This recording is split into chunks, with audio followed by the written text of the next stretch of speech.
షష్టగ్రహ కూటమి. ఆ. 57 సంవత్సరాల తర్వాత వస్తున్న అరుదైన గ్రహాల కూటమి అంట. దీని ప్రభావం ఏంటి? అసలు ఇది ఎందుకు? ఇప్పుడు గ్రహస్థితిలో ఎప్పుడు గ్రహాలు తిరుగుతూ ఉంటాయి. దాని మార్పులు జరుగుతూ ఉంటాయి. దాని యొక్క ప్రభావం చూపిస్తూ ఉంటుంది. ఇది మీరో నేనో నడిపించే యంత్రం కాదు. అవును. మీరు నేను చేసే పని కాదు. ఈ షష్టగ్రహ కూటమి రావడం వల్ల కానీ, దాని ప్రభావం వల్ల కానీ, మానవులకి ఏదో అయిపోతుంది, ఏదో చెడు జరుగుతుంది, లేపోతే వీళ్ళు ఎలా అయిపోతారు, వాళ్ళు అలా అయిపోతారు అనుకోవడం అనేది తప్పది. ఓకే. జరిగేది ఎప్పుడు జరుగుతూనే ఉంటుంది. ఓకే.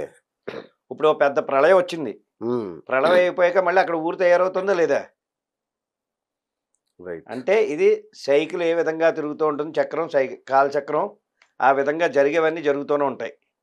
కానీ దీన్ని ఏం చేస్తున్నారంటే, రేపు షష్టగ్రహ కూటమి వచ్చేస్తుంది, బలానా బలానా వాళ్ళకి బాగోదు, వాళ్ళకి ఇబ్బందులు పడిపోతారు ఎగ్జాక్ట్. అని చెప్పడం వల్ల ఏంటంటే, ముందుగానే నేనే ఉన్నాను. హ్మ్. నీకు మిథున రాశి రా అబ్బాయి, ఈ సంవత్సరం ఇంకా షష్టగ్రహ కూటంలో ఉన్నావు నువ్వు, చాలా ఇబ్బంది పడిపోతావు అనేసరికల్లా ఆ! 6 నెలల తర్వాత పోవాల్సినోడు ఈ రోజు పోతాడు ఇప్పుడే మాట వాడు. పోతాడు. అవును. కరెక్ట్.